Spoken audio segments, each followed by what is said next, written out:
بسم اللہ الرحمن الرحیم۔ آج جو ہمارا سبق ہے وہ ہے انٹر پارٹ 2 کے کویسچن نمبر 1 کا جو ایم سی کیوز ہیں، چوتھا والا مطابقت کا اصول، اس کے ساتھ حروف کا استعمال آتا ہے 2 ایم سی کیوز، اس کے حوالے سے ہم اس کو سمجھیں گے۔ کچھ حروف ہیں جو کہ استعمال ہوتے ہیں، اس میں آتے ہیں بار بار، تو ہم اس کو جو ہے کیسے استعمال کرنا ہے، تو یہ خالی جگہ کی شکل میں حروف آتے ہیں جی۔ سب سے پہلا ہے کاف کہ ہوتا ہے سابق جملے کے بیان کے واسطے، مثلا میں نہیں جانتا کہ وہ کون ہے، قائد اعظم نے فرمایا کہ کام کام کام، احمد نے کہا کہ میں آج کالج نہیں آ سکتا، یعنی پچھلی بات کے سابقہ جملہ جو ہے اس کے بیان کے واسطے آتا ہے یہ۔ اور جو ہے حرف عطف ہے، یہ دو چیزوں کو آپس میں ملاتا ہے۔ احمد اور علی بازار گئے، پانی اور آگ اکٹھے نہیں رہ سکتے، تو یہ دو الفاظ، دو اسموں کو آپس میں ملانے کے کام آتا ہے۔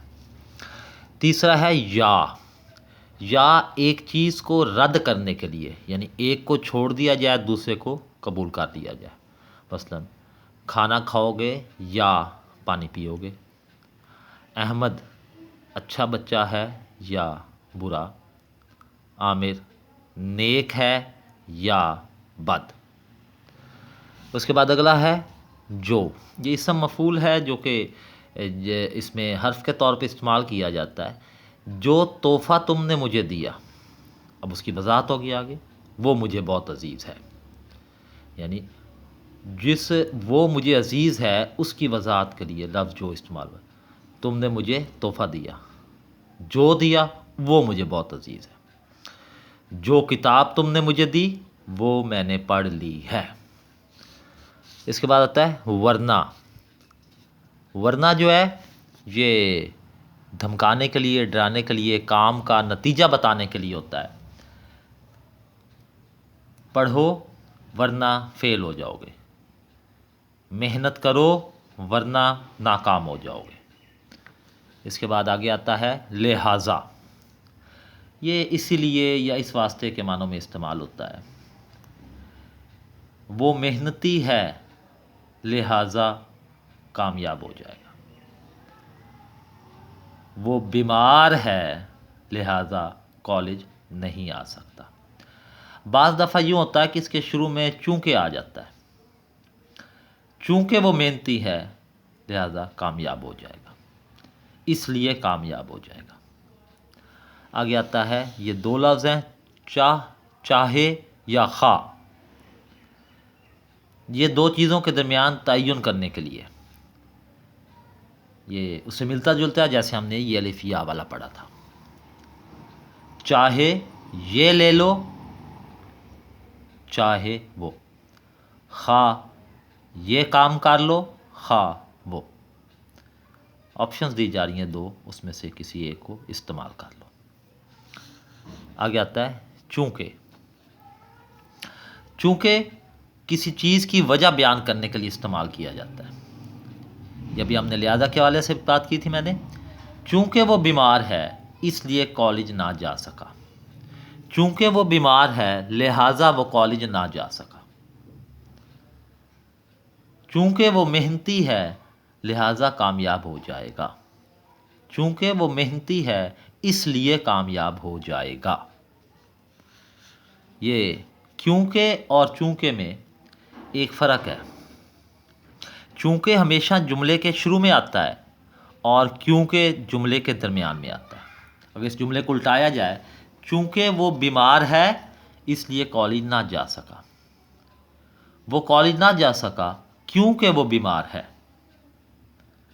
چونکہ وہ بیمار ہے لہٰذا کالج نہ جا سکا، لہٰذا کے بعد والا جملہ وہ اگر پہلے آ جائے، وہ کالج نہ جا سکا کیونکہ وہ بیمار ہے، تو چونکہ ہمیشہ شروع میں آتا ہے، اس کے ساتھ مل کے لہٰذا یا اس لیے یا اس واسطے آتا ہے، جبکہ شروع میں اگر کچھ نہیں اور درمیان میں یہ جملہ ہے، جملے کا دو جملے ہیں جن کو ملایا جاتا ہے ان کے ذریعے، اگر، اور اس کے ساتھ دوسرا ہے تو۔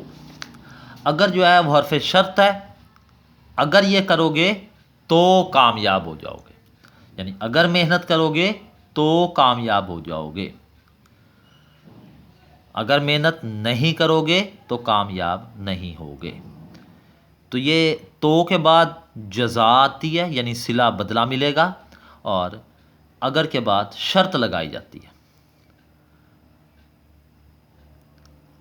اگر وقت پر کام کرو گے تو کام مکمل ہو جائے گا.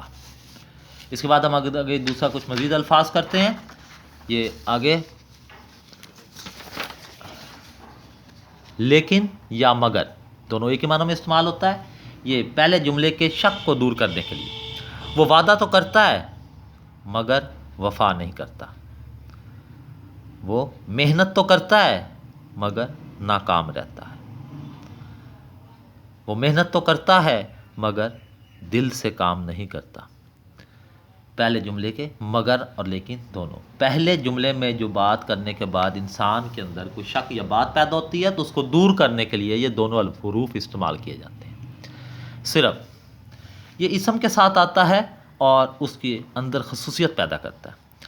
ہم صرف اللہ کی عبادت کرتے ہیں. تم صرف ریاضی کا کام کرتے ہو. تم صرف ریاضی کی ہی کلاس پڑھتے ہو. یہ اس میں اسم میں خصوصیت پیدا کرنے کے لیے. اس کے بعد آتا ہے بلکہ. بلکہ جو ہے نا یہ صفت ادنا کو یا اعلیٰ کو بڑھانے کے لیے، صفت کو بڑھانے کے لیے. مثلا وہ صرف جھوٹا ہی نہیں بلکہ کام چور بھی ہے. پہلی بات تھی جھوٹا، ایک صفت، اس کے آگے ایک اور اضافہ کر دیا کام چور. دوسرا اگر اس کو وہ صرف ذہین ہی نہیں بلکہ محنتی بھی ہے. اب پہلی صفت کیا تھی؟ ذہین ہونا. اس کے اندر ایک اور صفت کا اضافہ کر دیا بلکہ وہ کیا ہے؟ محنتی بھی ہے. آگے آتا ہے اگرچہ. کسی چیز کو کے ایک سے زیادہ وصف ہوں، خصوصیات ہوں. اگرچہ وہ غریب ہے، اس کا اپوزٹ اس کی اچھائی کیا ہے؟ لیکن ایماندار ہے. اگرچہ وہ ذہین نہیں لیکن سخت محنتی ہے. پہلے کیا تھا؟ غریب. غریب کے بارے میں ذہن میں کیا آئے گا؟ ایماندار نہیں ہوگا، بے ایمانی کرے گا، جو عام طور پہ کہ اس سے یہ امید رکھی جا سکتی ہے. اس نے کہا نہیں، وہ اگرچہ وہ ہے لیکن. تو یہ اگرچہ اور لیکن ہمیشہ مل کے آتے ہیں. یہ مگر بھی آ سکتا ہے. اچھا آگے آتا ہے واہ. واہ جو ہے یہ حرف تعریف ہے. واہ کیا خوبصورت لباس ہے. واہ کیا عمدہ کام ہے. اس کے بعد وہ ندائیہ جو فجائیہ علامت ہے، فجائیہ علامت وہ بھی لگاتے ہوتے ہیں. نون ہے نا، اسے اگلا ہے لفظ حرف نفی کہا جاتا ہے اسے. اتنا نہ پڑھو یعنی منع کیا جا رہا ہے، اتنا نہ پڑھو کہ صحت گرنے لگے. اتنا نہ جھوٹ بولو کہ ہمیشہ جھوٹے کہلاؤ. اب یہ آگے کچھ حروف ہیں جو مل کے آتے ہیں، کاف کے اور پھر اس کے بعد آئے گا جو. عربی ہو کہ عجمی، گورا ہو کہ کالا، جو بھی ہے خدا کے نزدیک برابر ہے. کے ساتھ مل کے جو آیا. آگے آتا ہے صرف اور بلکہ. پڑا وہ صرف تمہارا بھائی نہیں بلکہ دوست بھی ہے. میں صرف تمہارا باپ ہی نہیں بلکہ تمہارا ہمراز بھی ہوں. صرف پہلی کوالٹی، اس کے اندر دوسری کوالٹی بلکہ کے بعد آئے گی جو بڑھا کے پیش کی جائے گی. یہ دو حروف یہ بھی اسی طرح ملا کے آتے ہیں، جیسے جیسے ویسے ویسے یا جوں جوں توں توں. یہاں پہ کیا ہوتا ہے کہ پہلے ایک بات کی گئی ہے اور پھر اس کی آگے کوالٹی بتائی جاتی ہے، صرف بتائی جاتی ہے اس کی. یعنی جیسے جیسے رات ڈھلتی گئی ویسے ویسے سناٹا چھاتا گیا. جیسے جیسے دوا کی گئی ویسے ویسے مرض بڑھتا گیا. جوں جوں دوا کی تو مرض بڑھ گیا. تو یہ آپ کے حروف تھے جو استعمال ہوتے ہیں. عام طور پر انہی حروف میں سے ہی پیپر میں 2 MCQs آتے ہیں. اللہ حافظ.